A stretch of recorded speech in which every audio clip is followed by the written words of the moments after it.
WHGE 95.3 FM. Coming up, the Open Eye.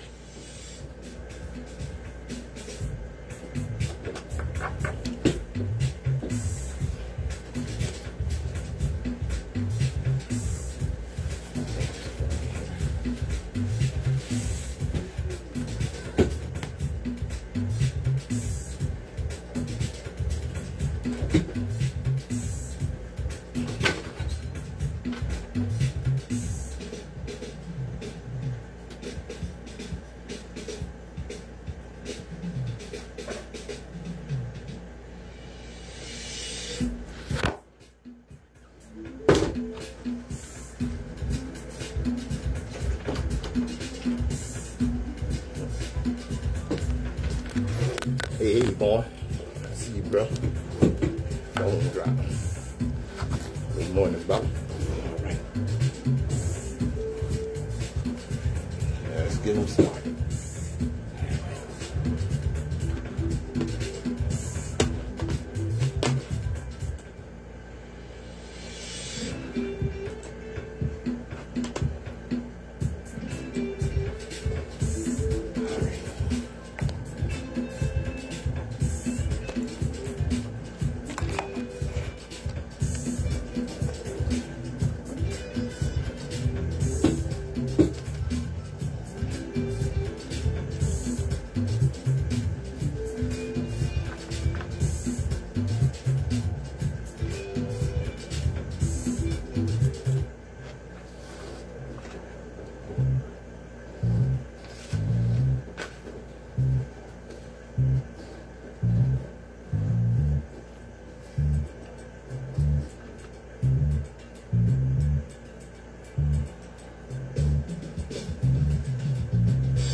Those of us that indulge in or commit All right, Miss Bond, I see you, brother. do so for the pleasure of mental masturbation or evil thinking. We do so because the chains of oppression in our people's minds are deep and difficult to remove.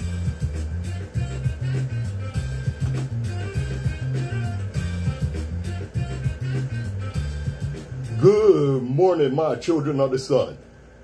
Welcome to the Open Eye on WHGE 95.3 FM, the education advocacy station. Yes, indeed, we will advocate for you. That's word, and you're going to get an education, especially if you tune into the Open Eye. I'm Patrice Gibbs, your third eye optometrist, here to get it started. Yes, indeed. And as we have been doing here recently, we will remind you, every generation has its purpose. Ours is to reveal the truth and reverse the brainwashing. That's right. Look, true teaching is not an accumulation of knowledge. It is an awakening of consciousness which goes through successive stages. That's a Kemetic proverb. All right. Let me get my disclaimer out the way. Got some community news for you. All right. Let's do that right quick. All right. The views and opinions expressed on the Open Eye are those of the hosts, guests, and contributors, and do not reflect the policy or position of WHGE 95.3 FM nor our sponsor, the Delaware Center for Homeless Vets. Any content provided by Open Eye's hosts, guests, or contributors are theirs and are not intended to malign any religion, ethnic group, company, or individual. Yes, the Open Eye right here. Oop. Didn't have the mic on. The Open Eye right here on WHGE 95.3 FM. Some news for you. The 27th Annual African American Family Festival, which was scheduled for noon today at Kirkwood Park at 11th and Kirkwood Streets right here in Wilmington, Delaware, has been postponed because of the weather. Once again, the 27th Annual African American Family Fest has been postponed. It was due to be today at noon. That's been postponed, y'all. So we will let you know when that will be rescheduled. All right. Let's get it moving. Keep it moving right along. Okay. I'm sure you all heard of Babe Ruth. You know, of course, there are some rumors. It could be apocryphal. It could be just a rumor or a myth. All right. But here's something you may not know about one of the greatest baseball players that ever lived. Babe Ruth actually played against Negro League players that helped them make money and try and bring awareness to how good these players actually were. According to Buck O'Neil and Monte Irvin, players in the Negro Leagues received the equivalent of $1 a day. And when Babe Ruth joined them, he would bring them $1,500 to share among all the teams. Ruth was, for a long time, an advocate of integration in baseball. It's Babe Ruth. All right. Moving right along. Let's see what we got here. Okay. All right. You know, it's something that if you don't learn history, one of the things that bothers me is a lot of the misinformation that's out there. So you have to be circumspect about what you actually accept as true. But and of course, a big part of that, of course, is Western civilization. Western academia puts out there that they were the progenitors of civilization. And no. Europeans were by no means the pioneers in human civilization. Half of man's recorded history had passed before anyone in Europe could even read or write. The priests of Kemet began to keep written records between 4000 and 3000 BC. While pharaohs were building the first pyramids, Europeans were creating nothing more than distinguished garbage heaps. And that's from R.R. Palmer, a white historian. You see, before there was Adam, there was Atum. Before there was Mary, there was Seth. Before Jesus, there was Harut. Before a son, S-O-N, there was the son, S-U-N. And let me stop right there for a second on this list I got here. Before there was a son, S-O-N, there was the son. There is confusion about ancient Kemet and ancient African civilizations, okay, that they worship the sun. No. They worship a manifestation of the sun. They saw the sun as a manifestation of the Creator. They worshiped the Creator and they were in gratitude for the sun. Big difference. And if you look at pictures of the sun, who we're referring to, Jesus, if you look at the paintings of him, see, these Europeans knew, okay?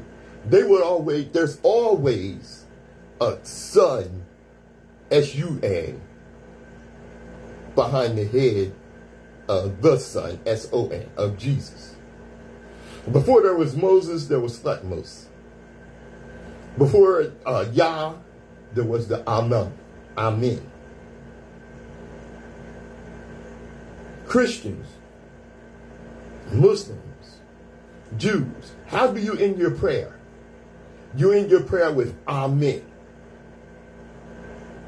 Now you ask any of those groups, anyone from those religions, what that actually means, you'll get a myriad explanations.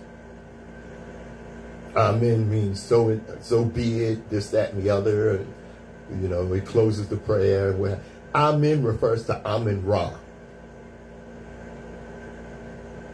which is an Egyptian deity or manifestation of the Creator. Amen-Ra referring, I could go further into it, but referring primarily to the sun. Before there was a cross, there was the Ankh. What the cross is what? It's a symbol of death. I remember back in the day, I had my ears pierced, for you don't know. I had an earring in with a cross. And my mentor asked me, why are you walking around wearing a symbol of death? The Ankh is the key of life. And that's what I wear. Before father, son, and ghost, there was mother, father, and child. And before there was any religion, there was nature, or nature. WHGE 95.3 FM, the Open Eye. Yes, indeed. I hope you're learning something here today. Just getting started. All right. Oh, gonna take a little musical break here. I pull out some more notes, okay? WHGE 95.3 FM, the Open Eye.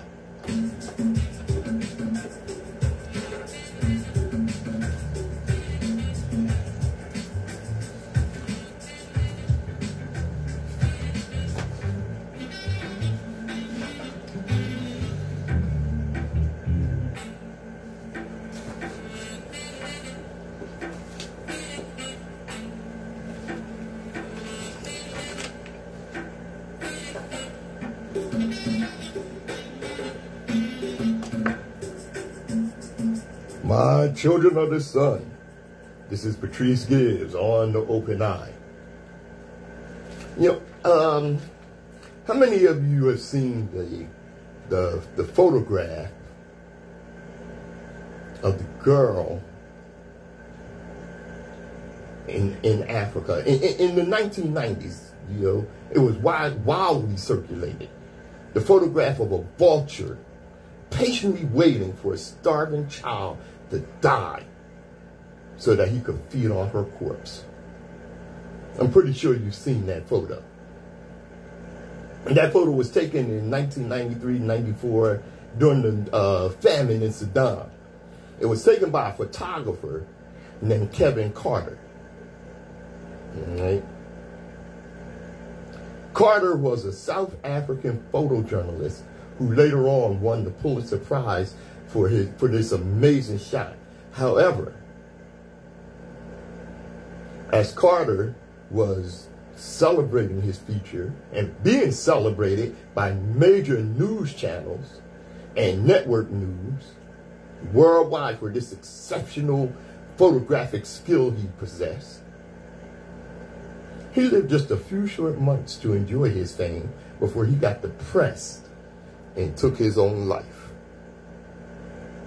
His depression began when, during one of his interviews, someone called in and asked him what happened to the little girl.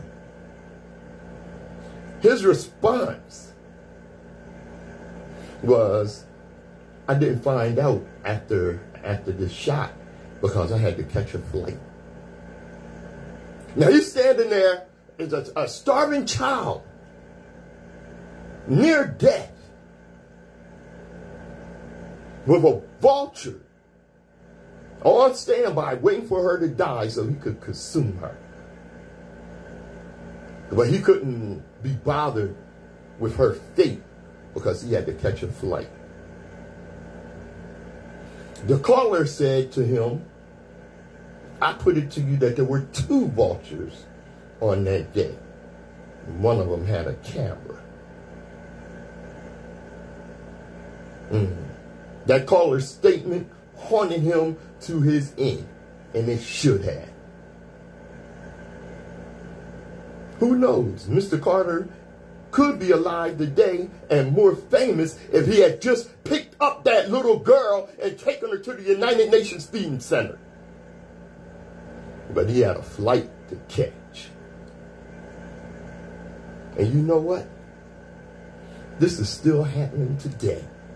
People are more celebrated for their goddamn stupidity and inhumanity, and all this to the detriment of others.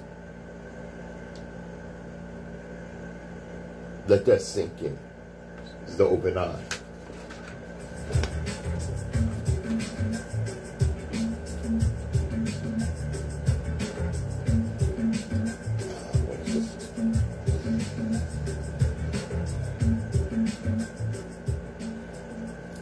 That story on Kevin Carter I got from a TikTok influencer, poetess, sister, KW. I'm pretty sure that's her tag on TikTok. All right, moving right along. So, this is a quote. You do not wipe away the scars of centuries by saying, now you are free to go where you want, do as you desire, and choose the leaders you please. You do not take a man who for years has been hobbled by chains, liberate him, bring him to the starting line of a race, saying, you are free to compete with all the others, and still justly believe you have been completely fair. This is the next and more profound stage of the battlefield for civil rights. We seek not just freedom, but opportunity. Not just legal equity, but human ability. Not just equality as a right and a theory, but equality as a fact, as a fact and as a result. That quote was from Lyndon Baines Johnson, the President of the United States. And that was during a speech he gave at a college during the commencement. LBJ was an interesting man. You know, during his time in the Senate, he was a Southern Democrat. And as we know, most of the Southern Democrats were, you know, quite racist, segregationists. During his time in the Senate, he voted against just about every civil rights bill that came down the pipe, as most Southern Democrats did. Now, I know with some of you mayonnaise brigade Republicans want to say, oh, well, see, that shows you. See, it was the Democrats that were racist. Okay. LBJ is one of the main reasons that Democrats left, that Southern Democrats left the Democratic Party to follow Nixon and Reagan into the Republican Party. Don't get it mixed. When LBJ became president, even more so than Kennedy, he was responsible for a lot of the advances in the civil rights movement. For instance, the Civil Rights Bill, he lobbied hard to get the Civil Rights Bill passed and made it happen, as well as the Voting Rights Act. And he said, when he did this, we have lost Southern Democrats. The Democratic Party has lost the South for generations behind the Democrats,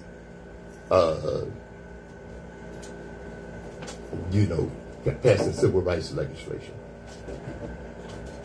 All right, WHGE.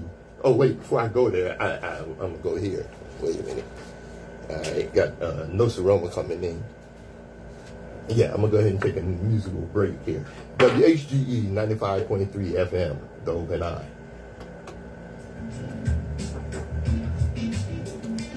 Hey, Tracy, I see you, sister. All right. Gotta give Nsoromma a minute to get set up here. He's getting his ducks in a row. And we'll move on. We got a whole lot for you. Yes, indeed.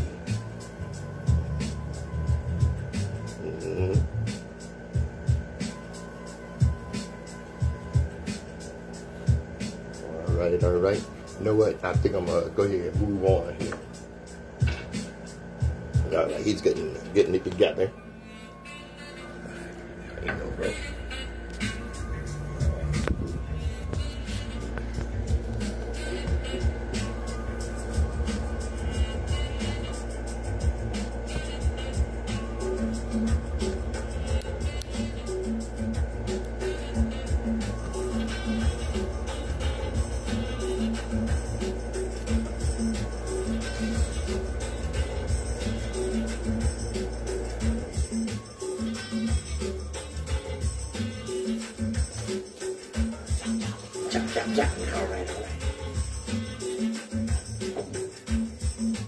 Porch Lights by Patrice Gibbs, yes indeed. Okay, WHGE 95.3 FM, the Open Eye. Nsoromma in the house. Good morning, brother. Yaga! Chop. Before I get back to this stuff in my notes and what have you, get the brother's mic on. All right. Give us a holler there, bro. See how the mic on. Wagwan. Chop. All right. Did you hear about the sister that got hit in the face with a brick? Yeah. What came out of that and what have you? The reason she said she got hit in the face with a brick is her brother asked her for her phone number and she said no. And he didn't like it that she rejected him, so he hit her in the face with a brick. Did you see the other guy came on after that? Was one of the bystanders out there that was watching it, and you heard what he said? Yes, I did. But before I get to him, okay, I want to get to, a lot of people that, supported this sister and said that, the reason,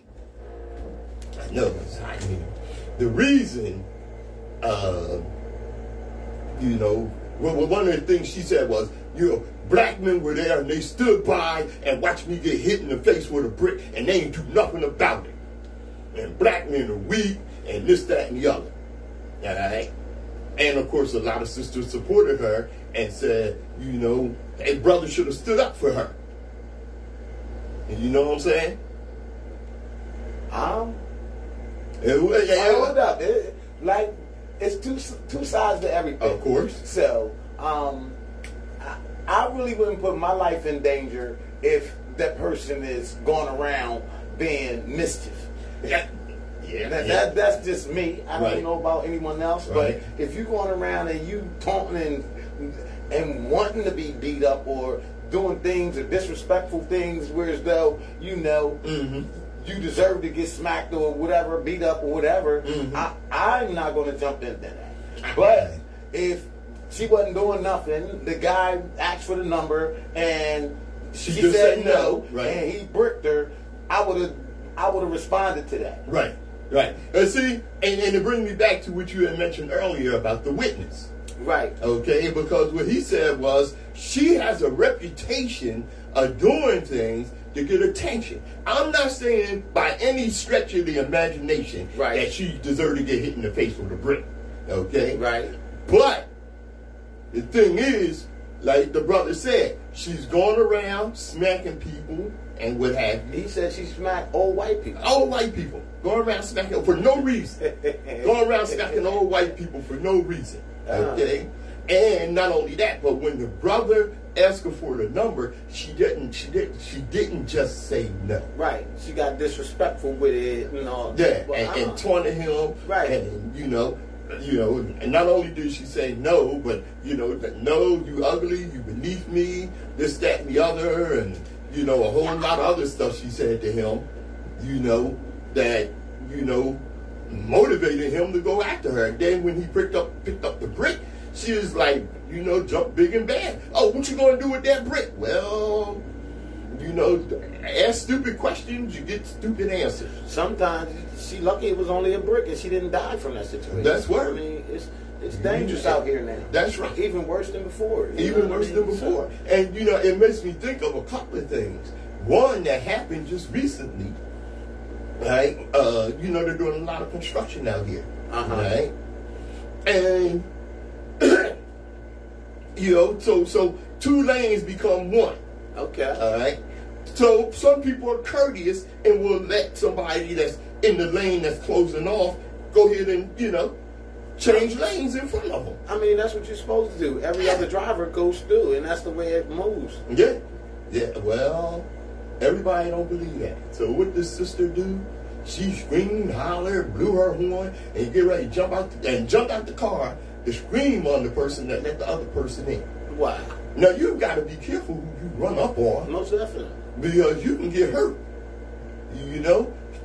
Case in point, I'm on the bus. There's one seat open next to this sister. I sit down and this sister act a fool. So I asked her, what was the problem? She said, well, I did want a seat by myself. I said, then you should buy a car and you can ride around all day by yourself. Right. That's word. Well, what did she do? She was insulted by that response, and the next day she's on the bus with her boyfriend, who she lies to and tells him that I called her out her name. Right. Which I did not. That's not my stilo. I don't roll like that. Right. Okay? Well, his brother come to approach me.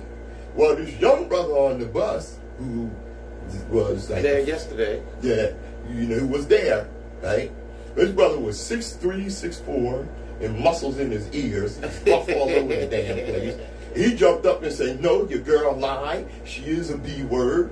She need to check herself. And if you want to fight, I'm gonna whoop your ass." Boo! Yeah. You know my boots been late. You know what I'm saying? So you got to be careful. Who you pull up on, because it's crazy. I think it was from The Godfather that the Godfather said that Luca Brasi was a man that went around the world saying, "Kill me, kill me," just terrorizing people. Right. Well, somebody killed him. That's what it is, Wow. But you can't get involved with people's stuff. Mm-hmm. Because for one, you never know what they did. Right. You know what I'm That's saying? right. My peoples used to call on me, yo, that this person hit me, yo, I need you to come help me. Mm-hmm. All of that. Then when you get in trouble or you get shot and you in the hospital, they're nowhere around. That's right. They ain't send you the flowers. No. They ain't bringing you no food from outside. They done forgot that you went to help them. That's right. And it just don't pay to get in other people's business for real. It doesn't. But and this mythology that brothers won't protect the sister is just not true. Because I saw a sister, I was in the parking lot, and I don't know what this white man had a problem with her. Right. But he pulled up to hit her. Right. Right. This brother who had nothing to do with the situation, didn't know what was going on. All right. He rolled up and said, "Oh, wait a minute. We're not having that. Right. You're not going to put your hands on your sister." Right. Right. And there are many brothers like him that would not have allowed something like that. Right. Okay. So this sister and those that are supporting her saying that no black man helped me, well, there was a reason for that. No black man helped you because of the shenanigans that you have been pulling in the past. And like Nsoromma said, if you out here touting somebody and causing mischief, hey, don't look to me to help you. You're on your own with that crap. That happened to me before. I was at the park cleaning my car, and a van pulled up, and the couple was arguing, whatever.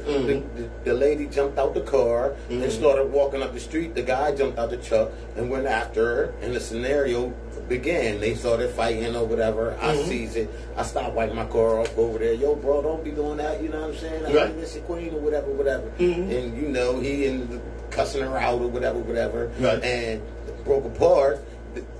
I thought she was going to go that way, and he was going to go this way. No, she went back and got in the truck, and he got in the truck, and a couple days later, I heard that he killed her. Ain't that something? Now, that's just how, even though I had broke up that instant for that second, they was still with each other. Right. And the outcome of that was death. How about that? And see, you know what? I had that happen in my own family. Yeah. Okay? I had a cousin who married this dude that beat on her. Right. All right?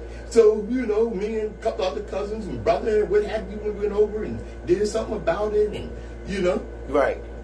And then the next time he did it, my father said, oh, wait a minute. All right? Because she went back. Right. Okay? She went back. All right? Not only that, but I've seen situations where the female's getting beat on, all right? And, the family goes save her, and she had her family locked up, okay? Wow. Yeah. For coming to help. For coming to help her. Wow. For beating up on the man that beat her. Right. Now, I tell you about my cousin. We asked her, why do you keep going back? Oh, he does that because he loved me. Well, he loved her to death because we buried her soon afterwards. WHGE 95.3 FM, the Open Eye. Y'all got it. Yo, what's up? Good morning, y'all. Rochelle, April, Dave, yo, Charlie, yo, Tracy, Miss Bob, Vaughn. What's good, yo? Good to see y'all tuning in, you know what I'm saying? With Mr. Gibbs and I.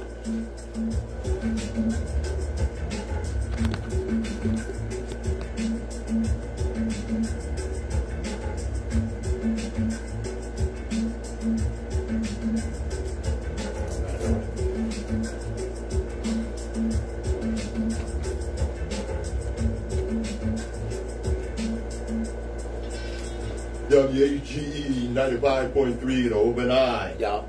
I'm Patrice Gibbs. Nsoromma in the building. Hey, let me tell you, mayonnaise brigade, envelope, mafia people. Don't tell What now? Yeah, don't tell black people to get over slavery when you still haven't gotten over losing your slaves. Wow. Now, since the 13th Amendment allows slavery, it didn't end slavery. It says in the 13th Amendment, whereof the party shall have been duly convicted, you can still be a slave. Prison farms became the new plantations to violently exploit black labor. In 1910, almost 100% of the population on these Texas plantations were black, when 17.7% of Texans were black. Now you get that?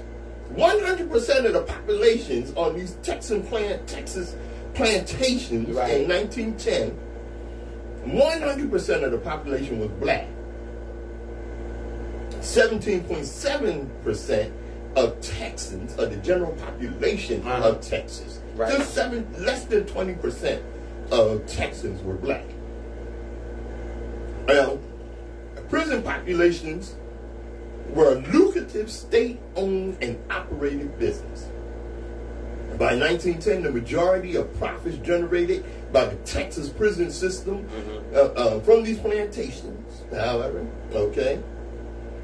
the majority of profits generated by the Texas prison system were from these plantations. However, they came under fire from reformers who found higher levels of abuse compared to other prisons. On September 6, 1913, prison officers forced 12 black men into a dark cell at the Harlem Prison Farm in Richmond, Texas. Now, there's something they call it the Harlem Prison Farm. This is in Texas, in Richmond, Texas, but they call it the Harlem Prison Farm. Don't that tell you something?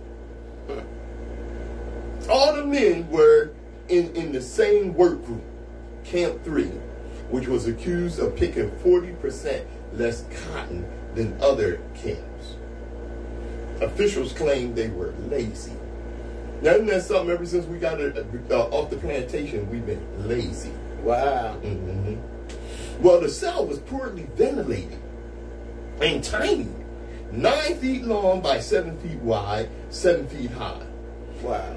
This is in Texas in the summertime now, or late summer, September. Right?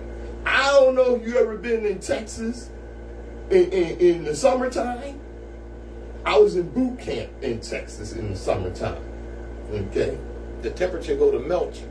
Yes. Yeah. It, Okay, and make Africa hot look like a resort. Okay, the devil is in the house. I'm telling you, it's hella hot. All right, and they put them in this poorly ventilated cell. The temperature inside that cell was over 110 degrees. The men called for help all night. Probably called out, "I can't breathe," like Eric Garner, Elijah McCain, and George Floyd.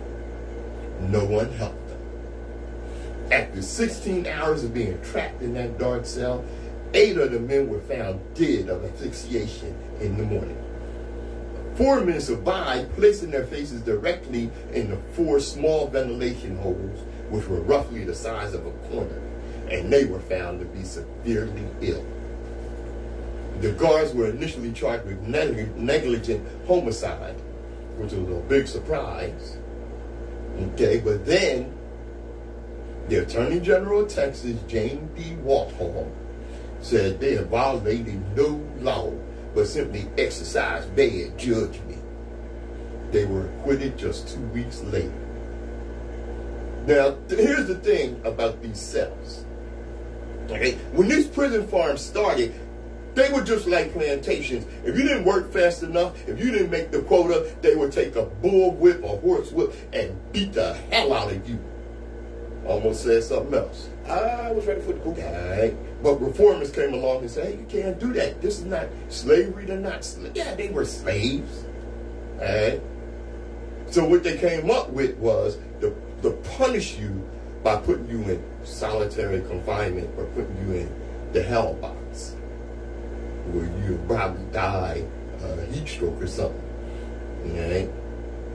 People are still dying in prisons from Texas to California to New York. All over the world. All over. But especially here in America, where we have the highest prison population of any country in the world. Mostly black.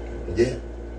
Oh, commentators praised the lack of violence when Trump and his co-defendants were booked in Atlanta's Fulton County Jail. But 9 people died there this year. 5 in August alone. And the jail is 87% black. Okay? 87%. 87%. Wow. In a state where, you know, we are not the majority of people. That's why. Yeah. Yeah, that's why. You know, I tell you, it's just amazing, man, that we as a people allow this to go on. See, because when it don't affect you directly, right? Okay, then we don't bother. You don't bother. Free Justin P. Wilson. Yeah. It affects us right now. Right now. You know, that's crazy, man. Yes, it is. Yes, it is. And this is what goes on here in the United Snakes of America. Wow. WHGE 95.3 FM. Yeah, I got the open eye.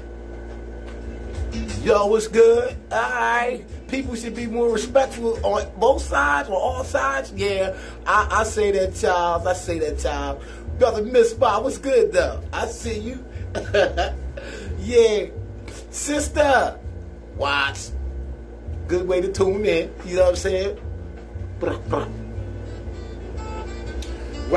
Sister Rochelle said the girl might have been afraid and went back and got in the van with the dude, but it still don't matter. It was her decision. She might have been what?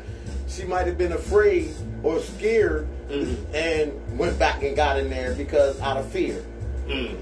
But if you in a situation and you get that 1 second to get away, take it. And that's all it is.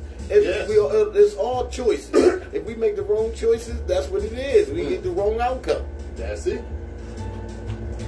WHGE 95.3 FM. How many times has Malcolm and Martin, have you been reminded what Malcolm and Martin said about education? Right. We need to educate our own. That's right.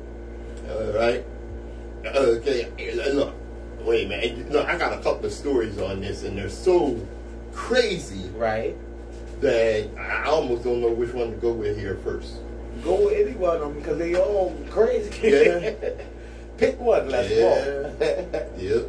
Okay.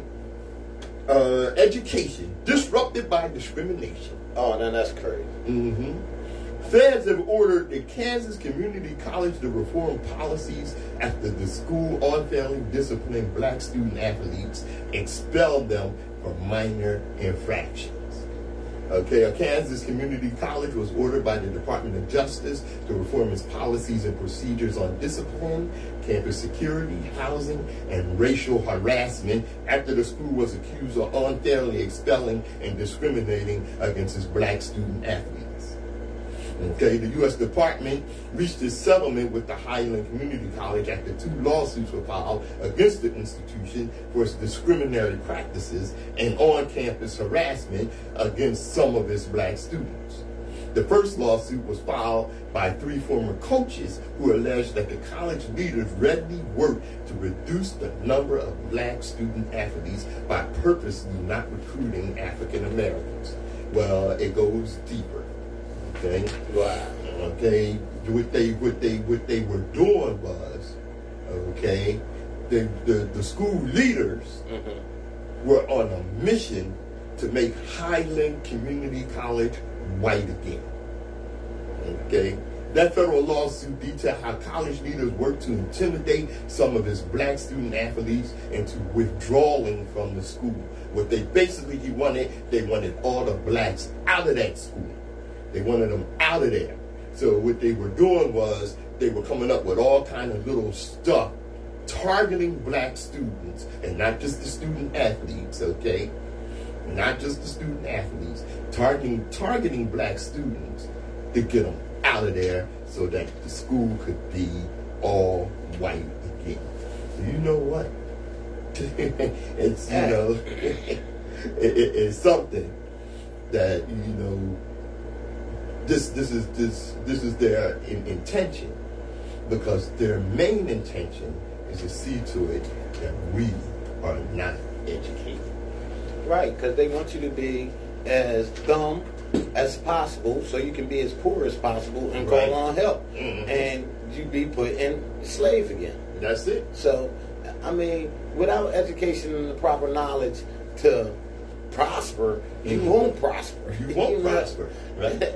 That's crazy. Right. You know, and like Nsoromma. And I tell you something else with this, war on our history. All right, this is part of the larger war on us. Okay, with this war on our history, they don't want people to know what happened in the past. Okay, right. What's the saying say? Those of you that do not learn from history are doomed to repeat it. Right. Okay. So if you don't know nothing about it, it'll go right back to it, right. And you won't even know that it was bad in 2026. The next generation, 2026, and if they don't say nothing else about slavery or nothing like that, they won't. That particular decade of people wouldn't even know anything about it and think it's okay. Like, you know what I'm saying? I mean, look what they're doing in Florida right now, and other places, right? They're talking about the benefits of slavery. Benefit for what, murder? Yeah. Hanging, stealing, taking all of their inventions. I mean, come on, man. That was the most corrupt time in the world. It was the darkest period in American history. And they want that back. Who wants that back? The white supremacy. That's what I'm saying. Yeah, so that's who wants that back. Now, if it was reversed, would they want it back? That's my question. Okay, then. No. So what makes them think that we, as a people, will want that back? Right. Yeah, right. Which is why they're trying to hide that history. Yeah. You know, I heard one of these so-called educators saying, well, you know, whether slavery was bad or not is objective and subjective. Okay? And what he's basically saying is, well, you know, it may not have been as bad as you think it was. No. It was worse. It was as bad as you think slavery was. It was a hell of a lot worse. Most definitely. Now, education. Okay. What was the headline on that other one? It's still relevant. Education disrupted by discrimination. Right. Completely inappropriate here. Cultural awareness and diversity teacher. The cultural awareness and diversity teacher. Cultural awareness and diversity teacher. Right. Has to step down after she is accused of writing the N-word on the seating chart next to a black middle school student's name. In California. I mean, look, don't get mixed up and think, oh, the stuff that goes on in the South. No. If you South of Canada, goddamn it, you're South. Ooh. A California middle school teacher resigned after being accused of writing a racial slur next to a black student's picture on the seating chart. So she puts on the seating chart Nigger, hard spelling, okay, so she can remember who was sitting in that seat. And she's the diversity, and she's the cultural awareness and diversity teacher. Was she black or white? White. Now, she should never teach again. No. In my eyes. I heard that. You know, because I mean, when you got these people that's in front of our kids that's making them feel low like that, that's pushing their self-esteem down and all of that kind of stuff, they don't deserve to be a teacher. Nowhere. So how is she still, or how does she still have a job? Because they have to investigate this. Investigate what? Yeah. It was plain sight. It was plain sight. It was plain sight. That's right. And they always give a person that do some crazy stuff a chance. When they stop a black person on the street, you're automatically guilty. Right. And you ain't did nothing. So I'm tired of that. I heard that.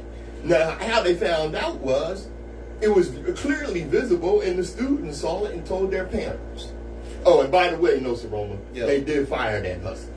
I'm glad. Where she can't get another job teaching education again. Right. That's what they should do. Not just fire from that school, because another prejudice school, I'll pick her up and put her on their team and make sure you do this. Make sure you do this. And let's not forget.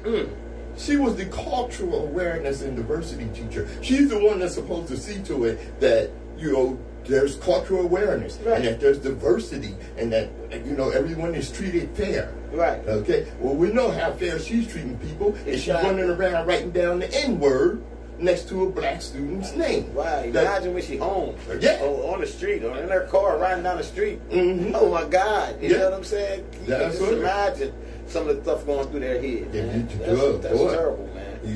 And you say, well, how did these kids learn this? And then maybe the next generation will be better. No. Okay? Look at the photos of lynchings.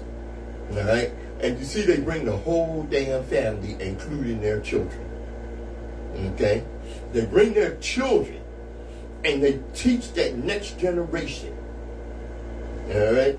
And it goes on for generation after generation, because if you think those people in those photos of a black man being lynched and mutilated and burned and murdered, if you think those people just went away, they didn't.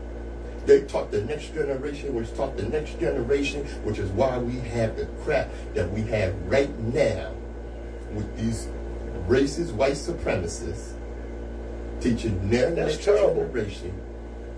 And they racist white supremacists, and they take them to the picnics and the hanging. They take their kids there. That's right, and watch them and watch it. And the kids are 5 or 6 years old, and they part of a murder. Yeah, that they think is okay because there's 100 of them out there. Right. You know what I mean? And they out there and they're smiling. Right, and they happy, smiling. That that's how. What kind of mind do you have to think like that? That's a damn good question, brother. Wow, that's crazy. What kind of mind do you have to think like that? I'll tell you what kind of mind you have to have. You have to have a mind like the police who shot and killed Takia Young and her unborn daughter. Wow. All right? And now they're trying to play the victim. Now, how do you go and commit a murder, blatant murder, and now you're the victim? And what they're doing is they're victim blaming. It was her fault that this happened. Okay, y'all murder. It's always a black person's fault. Oh yeah, whatever it may be, it could be nothing. It's their fault. Yep. Yep. And just like I told you last month. Oh God. And of course now this murderous cop is saying,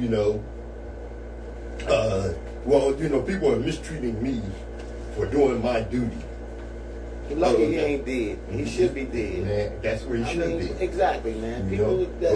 She ignored the order. She ignored the order to get out the car. She ignored the order. All right? With these 2 race soldiers up on her. She already knew her life was in danger. That's why she didn't want to get out the car. And why she said you're going to shoot me. Right. That's word. Now the police chief, excuse me, he demonized Takia Young. And he said the incident is currently under investigation by the Ohio Bureau of Criminal Investigation. Out of abundance of caution, I placed both officers on administrative leave with pay. With pay. So they on vacation. They on vacation. What kind of punishment is that? And he went right back in the victim. He said, wow, this woman had previously been charged with crimes involving theft and fleeing from the police. Our officers did not know that at the time. Why did you have to bring up that she previously was charged with theft? Because it really didn't matter. Because shoplifting is not a death sentence. Execution offense. Right. Yeah, exactly. But they look at black people like they want to execute us anyway. Yeah. As soon as they pull up, it's not a traffic stop. It's an execution. It's an execution. And that's what they get out their car thinking. Because they are supposed to be trained to de-escalate situations. But they started. As soon as they see it's a black person, they look at it as an opportunity to get rid of a black person, to commit a murder and get away with it. Get their stripe. You know, and revealing all types of information about black victims of extrajudicial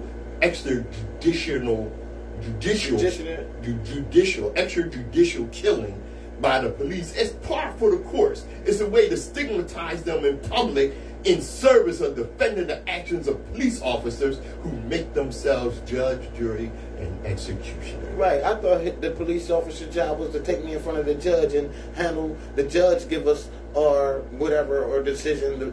That's where the last decision is made, not on the street. And they've been a judge. So what's the reason for the judge? We don't even need a judge if we got police officers that's making a judge decision. Judge, jury, and then the judge don't give them.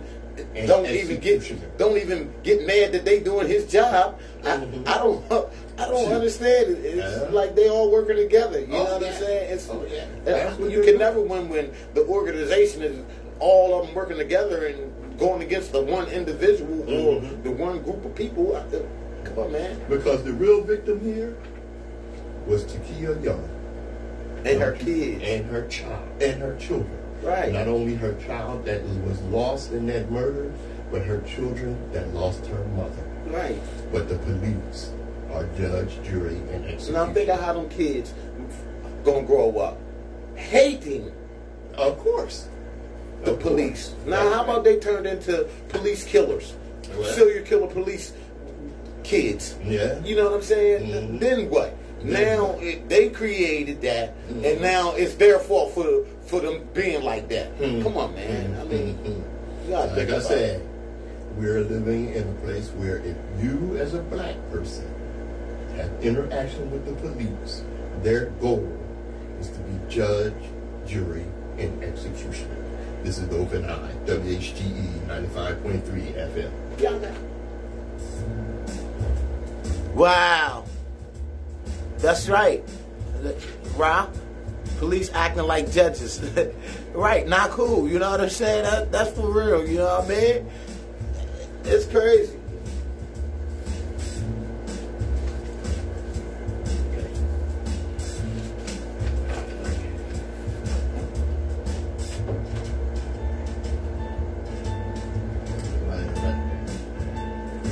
WHGE 95.3 FM. You know, it's really something that I've noticed that one of the things that came out of the brick incident. Okay. What you mean? The girl that got hit in the face with the brick. Okay. Was that she was Somalian. And, you know, most of the black people that were there were black immigrants from, you know, they weren't black Americans. Okay. They weren't African Americans, children of chattel slavery. Okay. And one of the things that the brother said was that, or one of the brothers said, was that what's happening is black men of America were being blamed for not protecting their sister. Okay. Well, most of the brothers there were Haitian and this, that, and the other. And matter of fact, the brother that bricked her, that hit her with the brick, was a Haitian. Okay. And this is just part of what's being called the diaspora wars, which I'm really getting tired of. And this is the ideal that, well, like this sister said, this sister got on and she said, Africans do not like black Americans or African Americans, and this is a fact. No, That's not a fact, that's an opinion. And a very asinine one at that, because Africa is a continent with 54 countries and over 1.2 billion people. A statement such as Africans don't like African Americans is a very ludicrous statement, because one, is perpetuating this narrative that there is this beef and animosity between Africans and African Americans. Two, what that is doing is it's generating an entire continent, is generalizing an entire continent based off the actions of a couple of African hairdressers who happen to live in America. Yeah, there's, you're going to run into some people that's going to have some hostility, right? Because you're African and this, that, and the other. But unless you have been to Africa, how dare you say that Africans do not have love for African Americans? Because I've been there, and the way I was treated was like royalty. One, two, one of the things that came out of that, the way I was treated, was a long lost son. I had an elder cry and rub my face because she said, "You came home." Okay? And if you haven't been paying attention to what's going on in Africa, you need to. Because what's going on in Africa, you got to realize something about Africa. The population of Africa, and this is continent-wide, the population is over 70% under 30. That's a lot of young people waking up. That's why you got these coups going on, because you have some African countries where the politicians have been in power for generations and been lining their own pockets and selling out their people, and these young Africans have gotten tired of that, and they're kicking France's ass and other Western nations the hell out of there, and well they should. And this ideal that I'm not African, I'm not African. Well, you do know when the Africans come to America, they have to watch a tape, and the tape that they watch is basically letting them see black people doing all these crimes and murders and all this stuff, and they tell them to stay away from these people. Right. So that right there gives them fear of us, of American blacks, because they think that we all criminals. Right. And that in itself is a problem. Right. And then on the other side, we are giving propaganda that Africa is poor, war-torn, disease-torn, right. and flies primitive. on their lip, and yeah. And that Africa is primitive. Well, guess what? There are some beautiful cities in Africa. Yeah. All over. There are 54 countries, okay? And I look at black people going on vacation and jumping up talking about, I'm going to Paris. You said there's 54 countries in Africa. 54. But yet, Africa's the smallest country on the map. In the picture. Think about that. Yeah. That's how manipulated, right? That's how manipulated the American, they went as far as to shrink the map. Right. That's right. You gotta think about that. That's not only that, but they keep calling black people the minority. Worldwide, we are the majority. Big time. We're not just the majority, but we are the overwhelming majority of people. Wow. That's word. And this ideal that, we're not African, okay? The way you see in some uncivilized parts of Africa today, they're not using barber shears and razors to keep themselves looking dignified as a civilized people. And who said that? There's some black people over here that said that. That come from Elijah Muhammad telling black people not to go to Africa.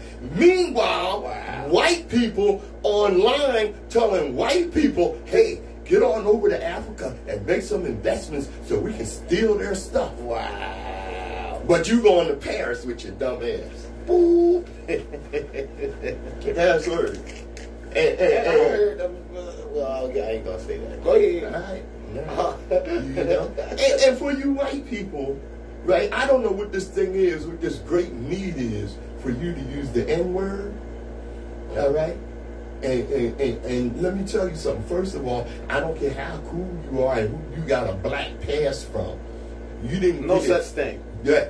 You didn't get it from me. You didn't get it from Nsoromma. And if you did get it, understand something. It's regional. Don't take it out of that region where you running around saying the N-word with some Uncle Tom coons.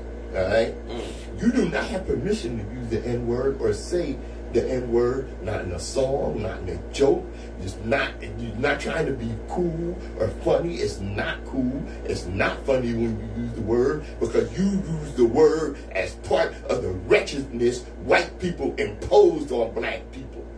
White people are not allowed to use the word because black people do. Whether or not black people use the word is an intra-family debate, and it's none of your goddamn business. You've been warned. And why they don't teach financial literacy in our schools? Because they don't want you to be financially literate. Right. That's the last thing they want black people to do. They teach all kind of stuff except financial literacy. What to do with the money when you get some money. Yeah. They'll tell you everything. You got kids but now that that can't read a clock.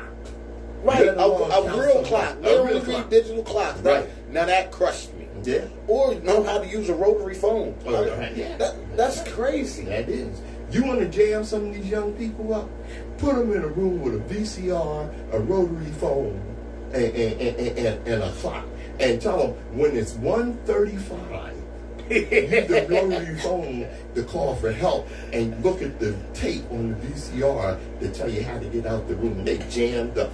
Man, oh man. WHGE 95.3 FM, the open eye. I'm Patrice Gibbs. Nsoromma in the building. Yes, indeed. And as we always tell you, destiny determines who enters your life, but you decide who stays. Therefore, value those who value you, and don't treat those as a priority. Who treat you as an option. You know what I mean? This is the open eye. Thanks for joining us. Yo, that time goes so quick, yo. Yo, what's up, sister? I see you. You know what I'm saying? Brother, what's up? What's up? Yo, brother Miss Bob. Political racketeering in Delaware has it and continues to disenfranchise the urban black community in Wilmington. They're trying as hard as they can. Yeah, yo, look, once again, our time shoot by so fast, you know what I mean? Yes, So, hey, yo, thanks for tuning in, everybody that tuned in, representing with the brothers. As we always tell you, as I always say, global African supremacy. It's coming. It's coming. Watch what's going on in Africa, okay? They are shutting the West out. France is getting ready to be a shithole country because they have no resources, and their resources, the Africans are no longer allowing them to steal theirs. Global African supremacy is coming. Peace. Nsoromma, Patrice Gibbs, streaming all platforms. Go get that, you dig? All right. Peace. Peace.